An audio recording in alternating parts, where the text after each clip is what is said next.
Hi, welcome to the Heart of Things.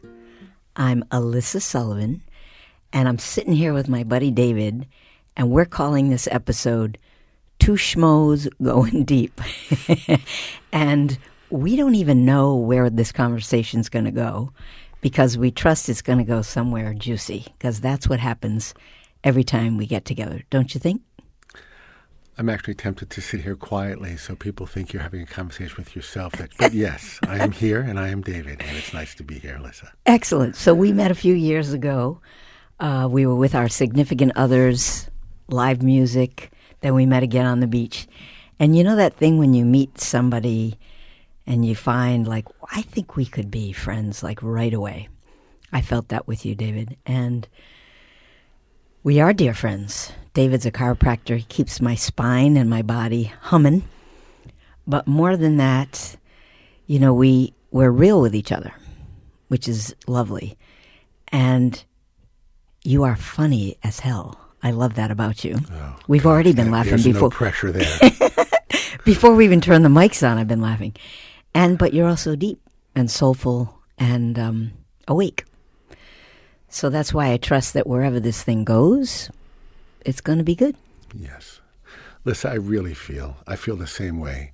And I feel one of the reasons why we are such good friends is because, and perhaps there aren't many, perhaps there are many, but we have a deep desire, a yearning that even brings tears to our eyes sometimes, that we like to live in that place where things matter, where it is juicy, where it is meaningful, where we walk away feeling like, this is the essence of why we're here.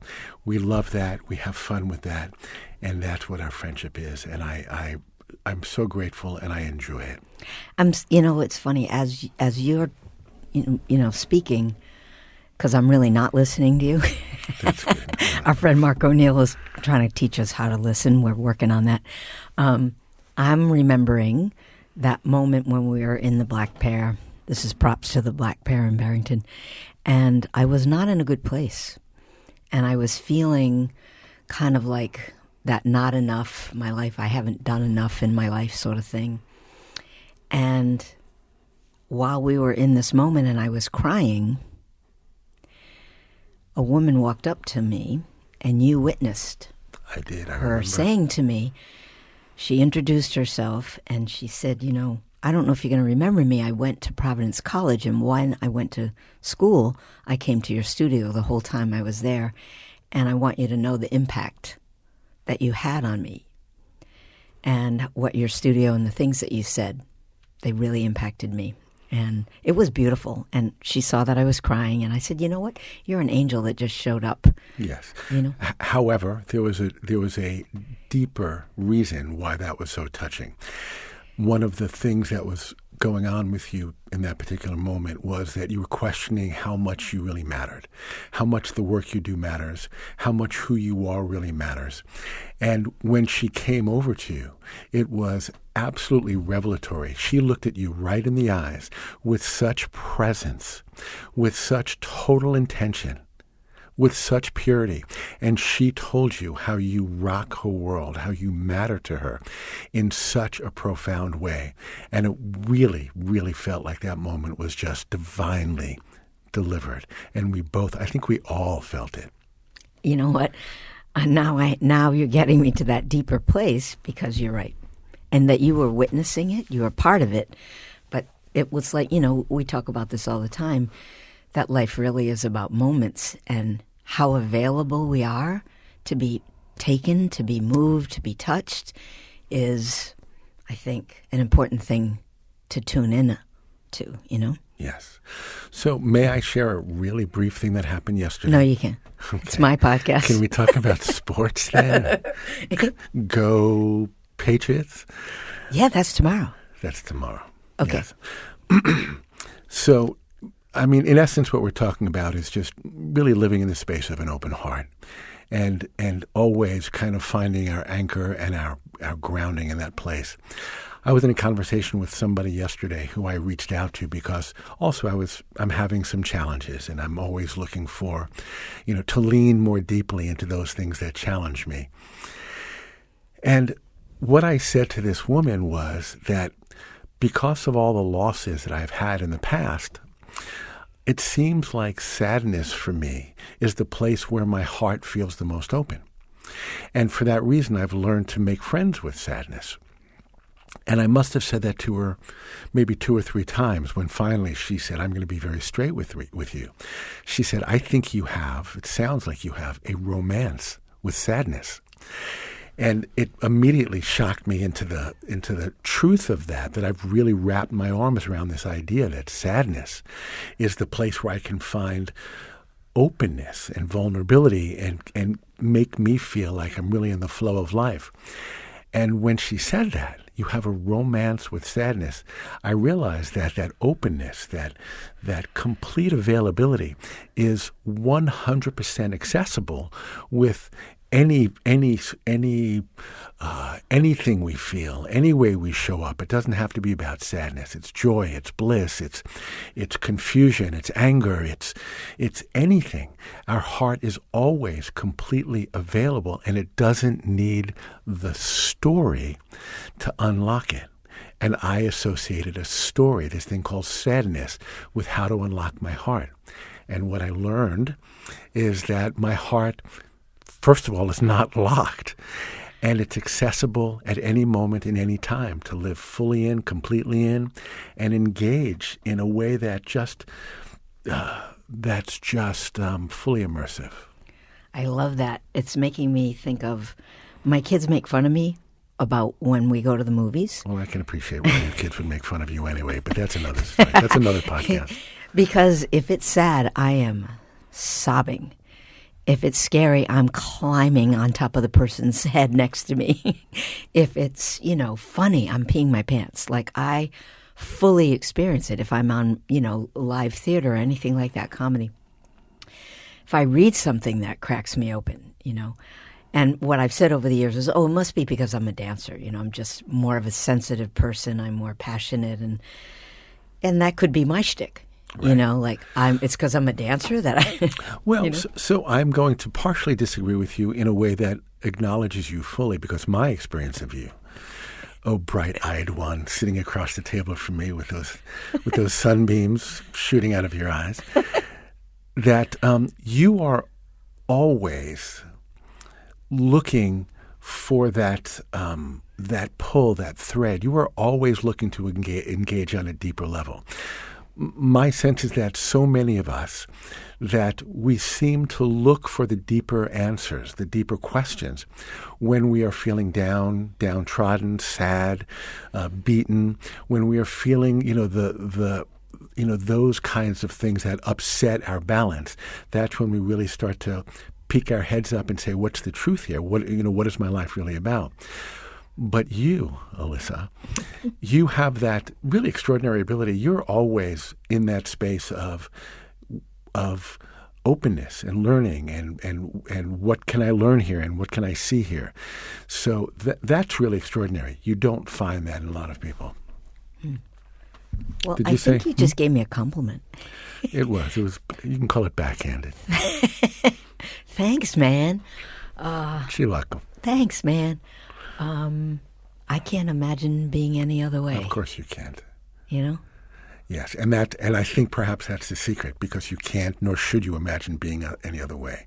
I heard something yesterday. This woman that I was in conversation with me yesterday said to me, choose a word. And she gave me a choice of 3 words: joy, love, and gratitude. And when she said gratitude, I immediately felt this opening. Gratitude was my word. It's almost like it chose me. And she said, choose your word and choose your world. And the fact that you can't imagine it any other way is how you choose your world, by not imagining it any other way, which is available to all of us. Some of us just have to, we have to go through our machinations of, finding the long way around. And that's our path. I think, that's kind of, and maybe I'll get this feedback from people who practice, at the studio. that for me is kind of at the heart of what I hope that yoga in my class offers to people, that there's a dismantling, right, of all the conditioning, all the stuff, just Great word. Right? Dismantling. Yeah, and that within that shedding and, all the words you can use, there's an encounter available, unencumbered by all the stuff. Right. I mean, because of dismantling. And it seems as if that as we all age, whether it's, from youngster to middle age or middle age to older, it becomes more and more obvious that it's a process of not addition but subtraction, that the path is most successfully traversed towards that larger awareness when we could dismantle those things that don't serve us, when we can put aside those things that don't serve us, those people, places, things, ideas, notions, and subtract. And in the subtraction, it's just like meditation. It's people think meditation is to relax, but for me, it's when the mind is quiet. What's left is consciousness. It's a subtraction. When we put down those things, when we loosen our grip on those things that just don't serve us, what's left is essence, is who we are. And that is yoga. That is what you teach. It's a beautiful thing. Dismantling is such a great word, such a powerful concept. Yeah. I kind of want to, this is interesting that this woman said to you about you have a romance with sadness, because you've said this to me many times. You've been with me when I've been sad. And it's actually been helpful for you not to be like trying to make me feel better. That's, I think, a lovely part about who you are and how you are with me. You just hold space for whatever's there. And I feel completely comfortable to bring whatever's there. Right? But in sadness, you've said this a few times, that you appreciate it, you even welcome it. And I'm like, yeah, I don't know. I don't know about that. I don't fully know that, what's up with that. So it's interesting that she said the romance part of it. I'm going to let that percolate a little bit about you, but also for me too. Right. And perhaps it's experiential, and we don't need to, and I don't want to dwell at all on loss. But so much for me of my revelations and epiphanies and growth spurts in my emotional and spiritual well-being have come through periods of loss. So that is, that's where I kind of give credit. I'm grateful no matter how much I have lost. I'm grateful for the lessons revealed to me, for the truths revealed to me, for all of the things that loss has taught me about how to be fully present with gratitude, that I don't know I would have been where I am if I hadn't had loss. So it could be experiential, Well, I know your backstory, and I'm not going to speak to some of the losses because that's your business. But since I've known you, you had a major loss in your life. And maybe the question that I would ask you now on this microphone is what kept you from hiding under the covers? What kept you available to not shut down? Right. So it's such an honest question from a dear friend. And the loss you speak of is the loss of my son a couple of years ago, who we lost to drugs. He had an addiction problem for a very long time. And the reason why I feel like I could move forward today with still a sense of gratitude is because I have worked very hard in contextually stepping back so I could appreciate that the truth is, even with a broken heart, even though my heart will always have a crack in it, the truth is that this is what life looks like. This is what life looks like sometimes. I remember when Stephen Colbert was interviewed and somebody said, how are you doing? And he said he was doing great. And they said, how could you be doing great? You lost your wife and your child in a plane crash. And he said, because my agreement with life is to be is to be fully grateful. And I cannot be fully grateful with just the good stuff. I have to be fully grateful with everything, with all of it. And I feel exactly the same way. I feel incredibly blessed that I had so many years with my wonderful son. I feel incredibly blessed that I get to move forward and perhaps serve as, a legacy to set an example of the kind of young man I knew him to be and embody that in my life. I just feel incredibly grateful at how that experience continues to shape me. So, is it sad? Of course it's sad. Will my heart be broken? Always, of course it will. And I feel like he's liberated. He's liberated. He's got ultimate freedom. He has loosened his grip on the final thing that holds us back from merging with universal consciousness, and that's physical form. He's liberated. I'm the one left to deal with all of the stuff until my turn comes. I have no problem with that. None whatsoever. So I'm grateful. So, wow, so much to respond to in that. One of the things that comes to mind about, first of all, I love Steve Colbert, is the thing about welcoming it all. It makes me think of Rumi's Guest House. And the first time I ever heard the poem, John Kabat-Zinn spoke it in a training in Cambridge at the Baptiste Studio. We were all learning how to be teachers. And he read the Guest House, and I was like, what the hell? I thought, oh, God, I'm in trouble because I don't want all that happening. I don't understand the wisdom of that. I really didn't. I didn't get it. And, several years later now, I get it. I don't know that I 100% welcome a lot of the stuff that's been very uncomfortable, but as you know, because you've heard and seen my availability for all of it, I guess there's probably the one who knows inside of me, that it's important not to run, not to hide under the covers. I'm not familiar with that. The guest house? Can you just give me a little? It's like welcome all the visitors, the shame, the malice, like they're guests at the door. Welcome them in, laugh. I love that. That's so because great. it may be, whatever, shaping you for a new delight. I love that. It's like a new delight. It stayed with me. The words now have stayed with me when I've been in, some of the guests that have come in my house. Holy shit.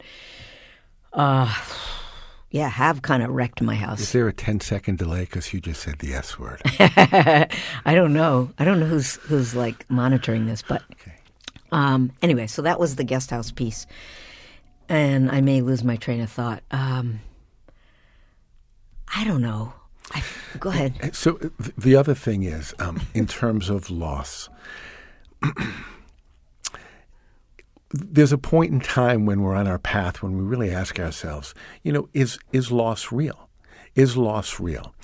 And the fact is, if we genuinely embrace this idea that we are part of universal consciousness, then, as difficult as this might be for some people to embrace, then death and life are not different things. It's all a continuum. And in dealing with loss, it so serves us to see it as part of it as something that doesn't exist on its own. It is an illusion. There is no loss. There is no less. There's just transformation. There's transmutation. There's moving forward. There's moving on. And maybe some people don't believe that. I don't know. But to me, in my, in my contemplative little brain, to me it always made sense that it's simply all one state. And if we don't realize that, it's not because it's not true. It's that because we forgot. It's like that old story of, the little fish who's swimming around in the ocean. And he's asking the other fish, excuse me, have you seen the ocean? Have you seen the ocean? We're in the middle of universal consciousness. Period. So there are the distinctions that we create, the differences we create are all just illusory narratives that we just make, that we create to make our lives somehow have, meaning for us in this moment. We give ourselves what we need. It's a survival mechanism. But if we step back, Whoa, man. Wow. Okay, that was a lot. but you put me back on track, because what I would say back to loss and how you not stay under the covers and everything you said about your beliefs, right? It's your belief about consciousness.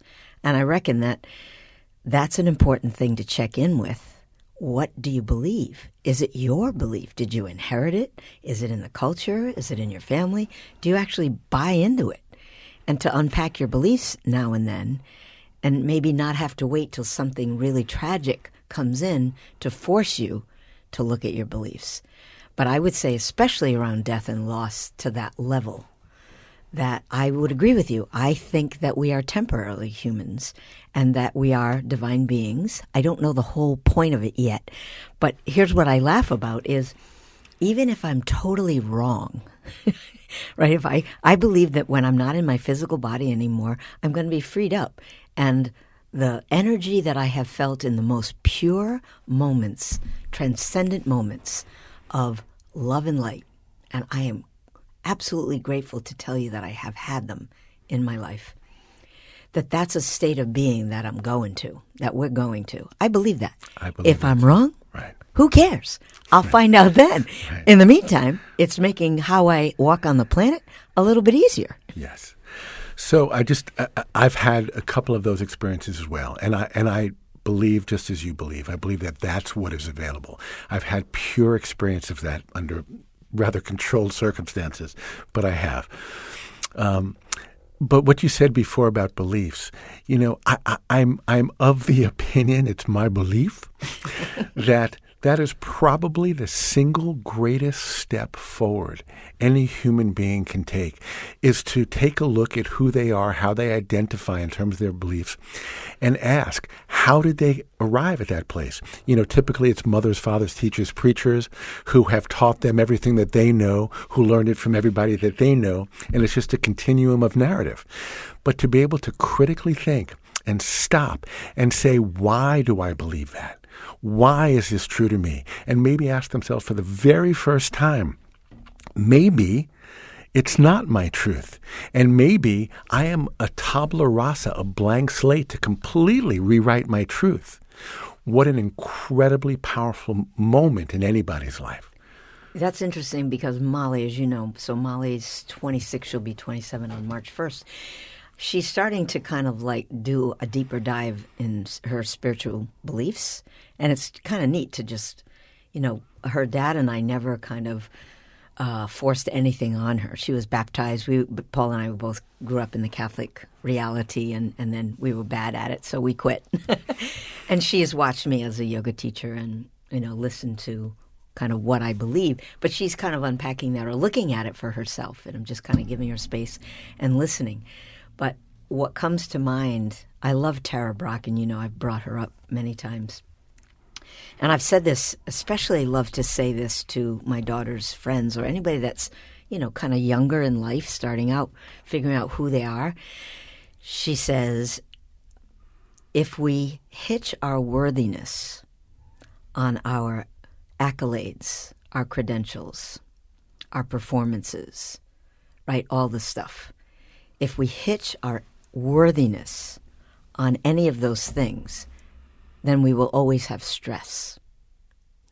If we have a knowing of our innate worthiness, regardless of our human doing, then all of that stuff just makes life interesting, but our worthiness isn't attached to it. I'm like, holy shit, that's beautiful. Am I in that all the time? No. When I can have a sense of that, to walk through my day like that, oh my gosh, it's beautiful. Which truly brings us full circle to this idea of how when we move forward, it's more, especially as we get older, it's more about subtraction and less about addition. The more we realize that narrative, that sense of worthiness that's attached to accomplishment and possession, this, what is that phrase? The person who dies with the most toys wins. How completely ludicrous can a phrase be? But to the extent that we could divorce our attachment of worthiness to those things that really are, again, nothing but story or transient or ephemeral. They don't matter. And I think as we get older, which is why I'm in love with this idea of getting older. I mean, even though it has a price to pay of, our physicality, I'm so in love with this idea of as we get older, we almost innately just feel so much more available to this idea of subtraction rather than addition. But exactly that our worthiness becomes more synchronized. I don't even want to use the word attached. It becomes more synchronized with something much, much, much greater than ourselves. And we realize that we've been gifted, with a presence, as creation. I would rather see myself in those terms than, I'm who I am because I make X amount of money or I drive X kind of car or blah, blah, blah, blah, blah. So subtraction, to divorce ourselves from those things that we hook our worthiness onto that really mean nothing. And I was telling you before about, I just finished reading last night The Death of Ivan Ilyich by Tolstoy. Or was it Tolstoy? No, or is it in Toy Story? Oh, that's interesting. I was reading People magazine. I'm just kidding. We can probably get the same wisdom from People magazine. I mean, if, Anyway. We digress. Go. So as and this is what's the word, when you give away the ending? But it's called The Death of Ivan Ilyich, so he dies, right? Spoiler. It's spoiler alert. He dies because that's the name of the book. But as he's dying, as he's getting closer to death, he looks around at the people he's with, at the house he's in, at the job he's worked so hard for, and he realizes in those last days, hours, and moments that none of that means anything. And the more it just drops from his consciousness, the lighter he begins to feel and the more prepared he feels to enter this eternal state. It's all about subtraction. And that's where worthiness comes from. It's not what do I need, but what do I need less of? Well, a while ago, I have all these different ideas of honeysuckle rose. Well, that's another podcast. But I had an idea. I can't remember what I called it. Something like the Gap Project. Because this is when I think Molly was graduating high school. And, all the kids are hanging out of the house trying to figure out where they're going to school, what they're going to do. And it's a lot of pressure and all that. And I was thinking, okay, so maybe you just graduate high school and you enter, and I'm sure there are companies that do this, but that there's a combination of the first thing you do is service to other. Whether it's in your own community or you go to another country, you spend a certain amount of time just outside of your own stuff and in service to other. Whatever it is, whatever you're attracted to, building homes, feeding people, whatever it is. And then you go on an individual quest. Whether you're in the wilderness or whatever, you go in an inner journey. But then you have time with the elders. I think one of the things that's messing with us is we don't have that elders in the house, multi-generation, to hear that. Tessa had 2 friends from Madrid that came and spent the night at my house, and we were talking about how their lives are. And while they were talking, I could tell from both of them that they have family around and multi-generations around all the time. I think there's a gift in that, not just telling the younger generations, this is how you do it, but there's some sweet offerings from having, been through stuff. That's a beautiful progression of how one could spend their lives. But I have good and bad news for you. Guess what? What? We're the elders. I know. How the hell did that happen? Exactly. Oh my God! I found that I can't remember what music was playing, and I thought, oh shit! I have nostalgia. There's already that was my era. I'm an elder. How did that happen? Right. It's hard to be the elder when you feel 16 years old. I mean, I'm a 16-year-old kid. Yeah. Yes, you are. Yes, in fact. I mean, maybe I shouldn't say this publicly, but I'll still wake up in the morning, put my underwear on my head just to scare somebody. I remember my mom used to say... I don't do that. No. Before, my mom died at 88, and she was a pistol. She would say, I feel the same. I feel the same as I've always felt. I just have this saggy skin and these wrinkles and things. But I'm still me. I'm like, yes, you are, Mom. Oh, my gosh. Yes. Anyway, did we figure anything out? I think we should probably wrap it. People have to do other things than listen to the two of us. I just thought we concluded that there's really there's nothing to do. We're worthy. We're enough. We're divine. We're all connected. What else? We're Guest house. Invite in everything. Yes, you read People magazine. I think we're good. Well, we really appreciate you tuning in. Until the next time, take really good care of yourself.